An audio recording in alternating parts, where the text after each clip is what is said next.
हम ये ऐसे कोई लाइन मान लेते हैं, and this line is media separating line, media separating surface बोल देते हैं ना इसको। It is media separating surface, it mean it is separating two media. एक मीडियम है, इसको हम रेयर मान लेते हैं। रेयर मीडियम क्या होता है, डेंसर क्या होता है, उसको भी हम थोड़ी देर में डिस्कस करेंगे। और दूसरा जो मीडियम है इसको हम क्या बोल देते हैं, डेंसर बोल देते हैं। या मान लो एक बार इसको मैं मीडियम 1 बोल दिया, and let's call it medium 2, and this is any point, कोई भी पॉइंट कंसिडर कर लेते हैं। यहां से इस प्रकार से कोई लाइट रे आती है, इसके ऊपर ऐसे स्ट्राइक करती है, तो ये जो पॉइंट होता है इसके ऊपर एक लाइन ड्रॉ करते हैं हम इस प्रकार से, जो इस सरफेस के साथ यहाँ पे 90 डिग्री का एंगल बनाती है, इसको बोला जाता है नॉर्मल। ओके, ये एंगल क्या होगा, ये होगा एंगल ऑफ इंसिडेंस आई। जब ये लाइट किसी एक मीडियम से दूसरे मीडियम में जाती है तो एक्चुअली होता तो क्या है, ये इसको इस प्रकार से चलना चाहिए था, ये स्ट्रेट लाइन पाथ है इसका, इसको इस प्रकार से चलना चाहिए था। बट होगा क्या, when it change the media then it also change its path of propagation. अगर ये मीडियम डेंसर है तो ये लाइट रे यहां से ऐसे बेंड हो जाएगी टुवर्ड्स द नॉर्मल, नॉर्मल की तरफ बेंड क्यों होगी उसको हम डिस्कस करेंगे। और अगर ये रेयर है तो ये उधर चला जाएगा। इस एंगल को हम बोलेंगे angle R, angle of refraction. This phenomena is known as the refraction. Mean what is the refraction, when light travel from one medium to other medium then it deviate from its straight line path behavior. This phenomena is known as the refraction of the light. So what is the cause behind the refraction of the light? What is the cause? Cause ये है कि light जब एक medium से दूसरे medium में जाती है तो उसकी स्पीड में चेंज आता है। किस में चेंज आता है, स्पीड में चेंज आता है। तो हम फिलहाल ये देखते हैं कि वो कौन से पैरामीटर्स हैं जो लाइट के एक मीडियम से दूसरे मीडियम में जाने पे चेंज होते हैं। ये रिफ्रैक्शन ऑफ लाइट के लिए एक इंपॉर्टेंट पॉइंट है। तो सबसे पहली बात ये है, वी वेलोसिटी जो होती है, वेलोसिटी होती है वो चेंज हो जाती है, वेलोसिटी चेंज हो जाएगी। वेवलेंथ है वो भी चेंज हो जाएगी, वेवलेंथ भी चेंज हो जाएगी। मतलब जब मीडियम बदलती है लाइट तो क्या होगी, वेलोसिटी में भी चेंज आएगा और वेवलेंथ में भी चेंज आएगा। और तीसरा जो पॉइंट है, जो बहुत ही इंपॉर्टेंट पॉइंट है, जो फ्रीक्वेंसी होती है, frequency does not change, does not, ये आपको नोट करके रखना है। फ्रीक्वेंसी में कभी चेंज नहीं होता। आपको पता है लाइट जो होती है वो कुछ इस प्रकार से लाइट का प्रोपोगेशन होता है। लाइट के अंदर एक इलेक्ट्रिक फील्ड वेक्टर होता है, एक मैग्नेटिक फील्ड वेक्टर होता है।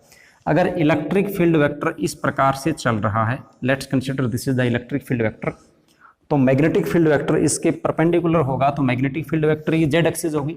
तो मैग्नेटिक फील्ड वेक्टर का जो वाइब्रेशन होता है वो जेड एक्सिस में होता है। तो मैग्नेटिक फील्ड वेक्टर किधर जाएगा, मैग्नेटिक फील्ड वेक्टर जाएगा इधर। मैग्नेटिक फील्ड वेक्टर इस प्रकार से ऑसिलेट करेगा ऐसे।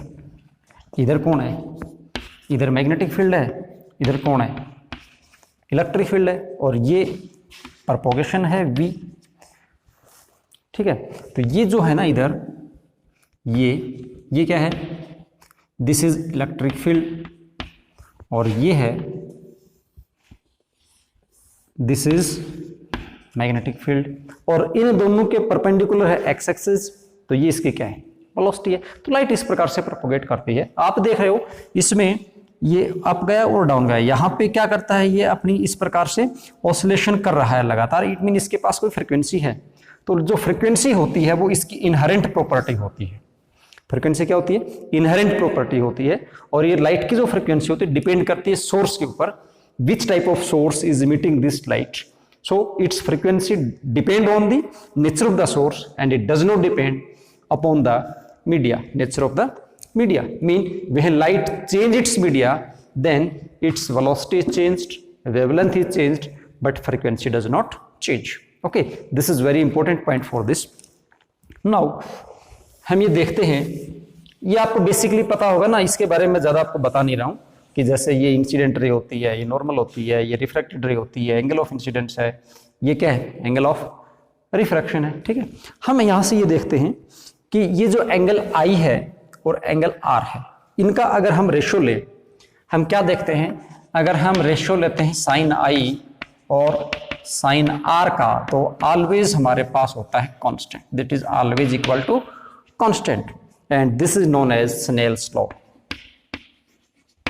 स्नेल्स लॉ क्या बोलता है? स्नेल्स लॉ, स्नेल्स लॉ बोलता है ratio of sign of angle I and sine of angle R is always constant, and this constant is known as refractive index, represented by mu or sometime n.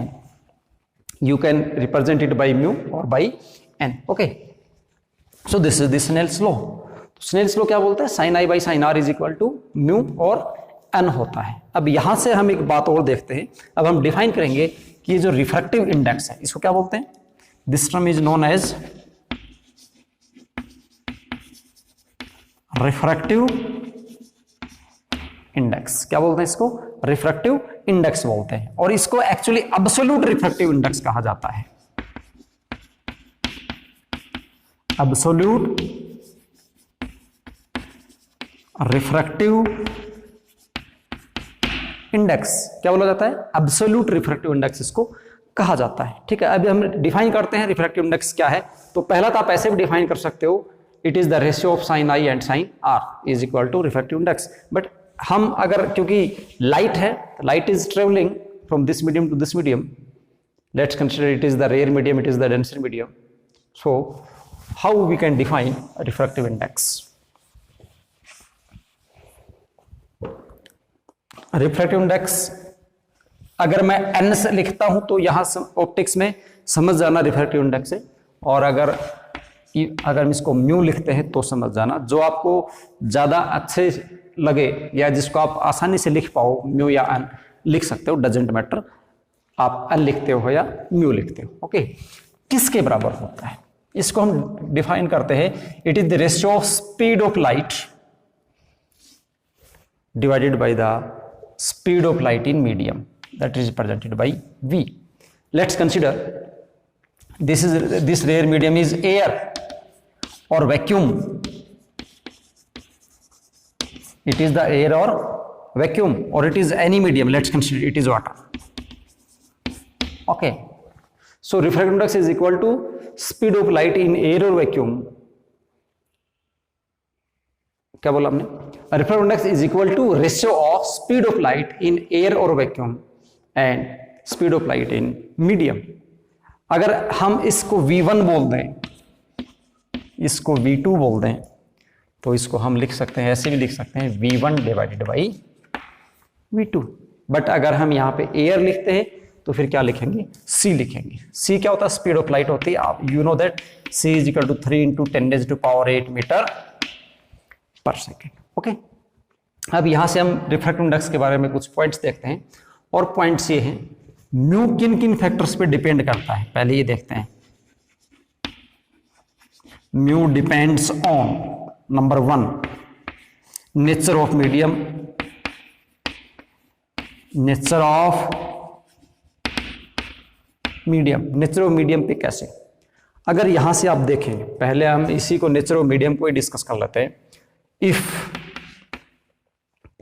ये तो confirm है, आपको पता भी होगा पहले से, जो लाइट की स्पीड होती है वो मैक्सिमम होती है एयर और वैक्यूम में, जो होती है 3 × 10⁻⁸ मीटर पर सेकेंड। उसके बाद अगर लाइट अपना मीडियम बदलती है, जैसे वाटर में जाती है, ग्लास में जाती है, तो उसकी जो स्पीड होती है वो डिक्रीज हो जाती है। स्पीड जब डिक्रीज होगी तो रिफ्रैक्टिव इंडेक्स भी क्या होगा? डिक्रीज होगा। इफ म्यू इज स्मॉल, अगर म्यू स्मॉल है तो मीडियम जो होगा वो होगा डेंसर, और इफ म्यू इज लार्ज तो मीडियम क्या होगा? रेयर। अब यहां पे जब हम स्मॉल और लार्ज लिखते हैं, then there arise a confusion also, and what will be the confusion? Confusion ये होगा कि जब हमने इसको लार्ज बोला, देन हाउ मच, कितना लार्ज, कितना बड़ा।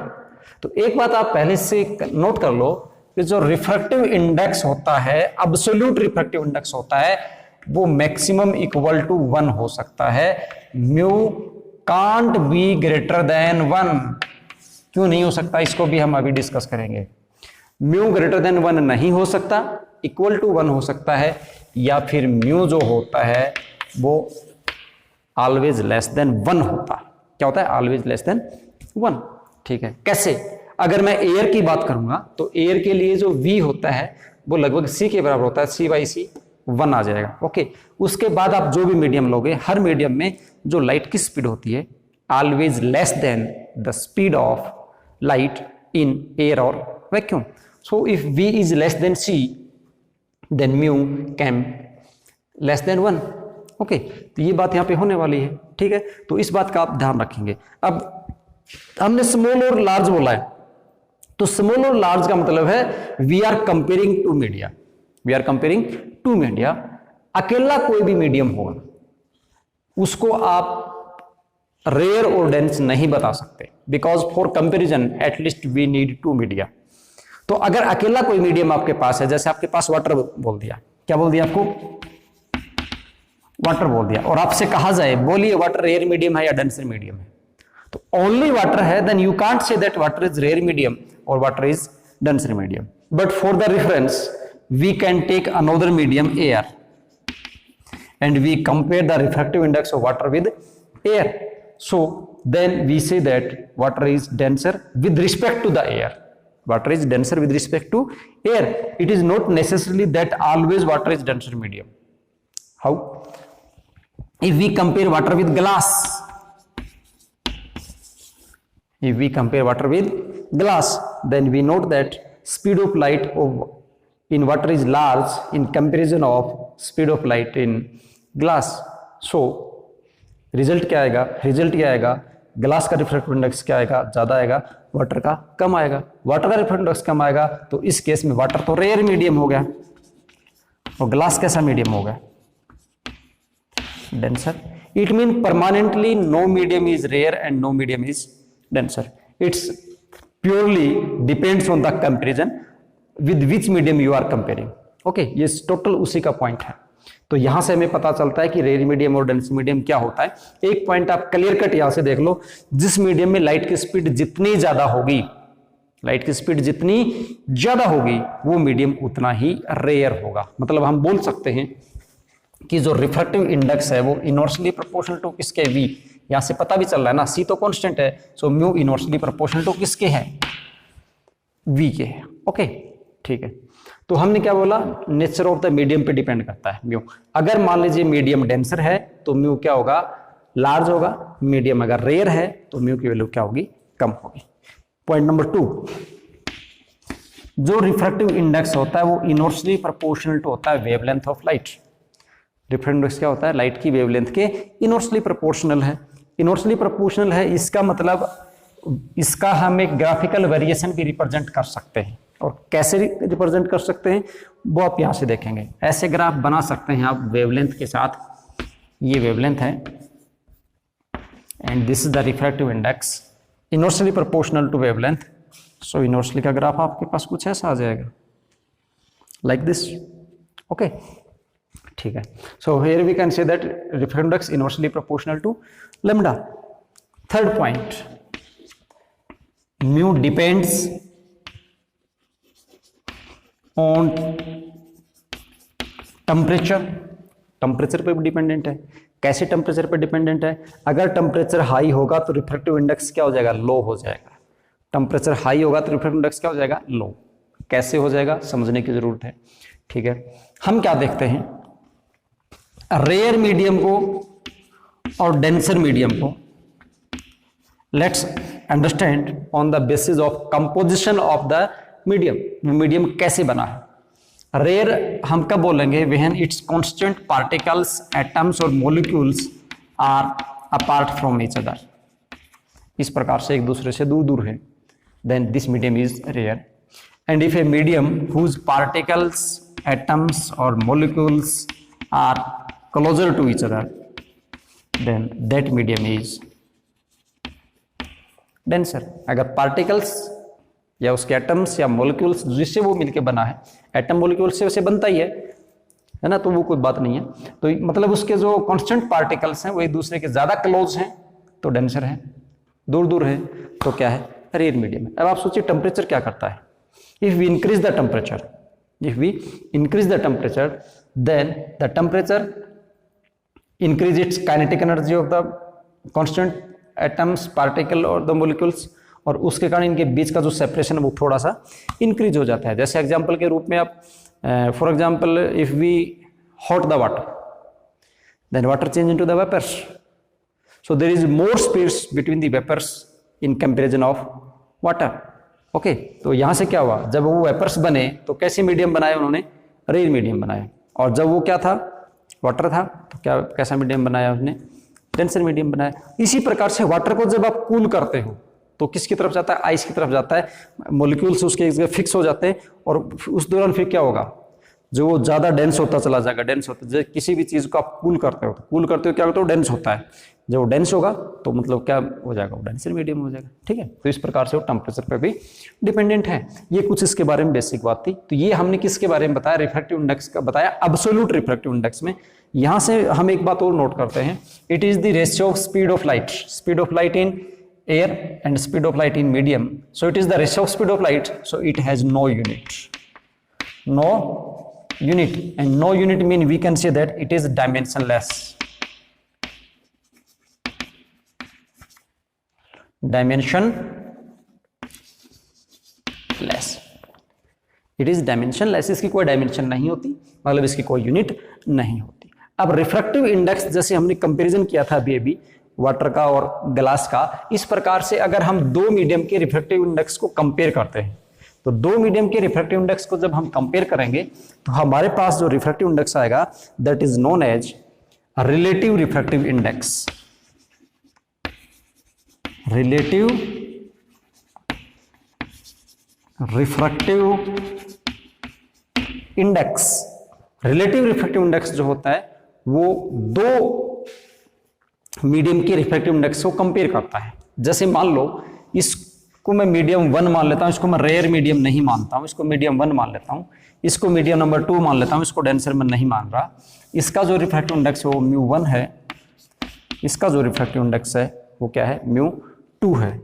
अगर मुझे 2 का रिफ्रैक्टिव इंडेक्स निकालना है 1 के कंपेरिजन में, तो ये लिखा जाएगा μ21, क्या लिखा जाएगा, μ21। इसका मतलब refractive index of medium 2 with respect to 1, या फिर इसको आप ऐसे भी लिख सकते हो 1μ2, 1μ2। इसका मतलब क्या है, 2 का रिफ्रैक्टिव इंडेक्स है 1 के रिस्पेक्ट में, और ये कैसे लिखा जाएगा, that is equal to μ2 divided by μ1।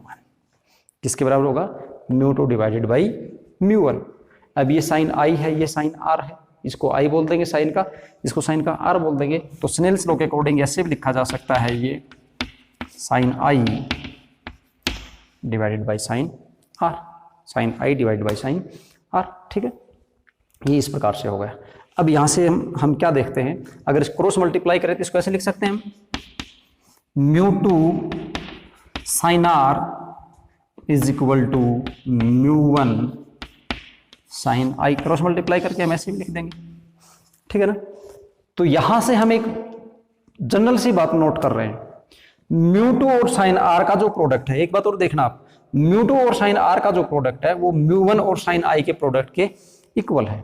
ठीक है, अब अगर मान लो हम कंसिडर कर लेते हैं कि ये जो मीडियम है, ये जो मीडियम है ये रेयर मीडियम है। कौन सा मीडियम है, कंसिडर करते हैं अब, ये मीडियम है रेयर। अगर ये रेयर है, इसका मतलब इसका जो रिफ्रैक्टिव इंडेक्स μ1 है वो लेस देन होगा किससे, μ2 से। ये डेंसर मीडियम हो जाएगा इन दैट केस।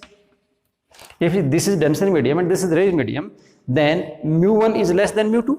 अगर हम कंसिडर करें ऐसे, एक कंक्लूजन निकालने की कोशिश करते हैं, अगर μ1 ग्रेटर देन μ2 हो जाएगा, μ1 ग्रेटर देन μ2 नहीं, μ1 इज लेस देन μ2, क्योंकि μ1 को हम रेयर में इसको डेंसर मान रहे हैं। अगर ये लेस है, ये क्या है, ग्रेटर है, इसका मतलब क्या होगा, इसका मतलब ये हुआ ये तो टोटल का टोटल जो प्रोडक्ट है, ये जो टोटल प्रोडक्ट है इसका और इसका प्रोडक्ट तो इक्वल आना चाहिए। अगर ये लेस हो रहा है, इसका मतलब हम इसको ऐसे लगा देते हैं, ये डिक्रीज हो रहा है, ये इंक्रीज हो रहा है, उसका मतलब क्या होना चाहिए? उसका मतलब ये होना चाहिए कि जो साइन आर की वैल्यू फिर यहाँ पे डिक्रीज होनी चाहिए और साइन आई की वैल्यू क्या होनी चाहिए? इंक्रीज होनी चाहिए, है ना। इसका मतलब अगर ये कम होगा तो ये ज्यादा हो जाएगा, ये ज्यादा होगा तो ये कम हो जाएगा। अब देखो आई की वैल्यू ज्यादा, आई की वैल्यू ज्यादा, आर की वैल्यू कम, आर की वैल्यू कम आने का मतलब क्या हुआ? Light bend towards the normal, मतलब लाइट को किधर बेंड होना पड़ेगा? इधर बेंड होना पड़ेगा।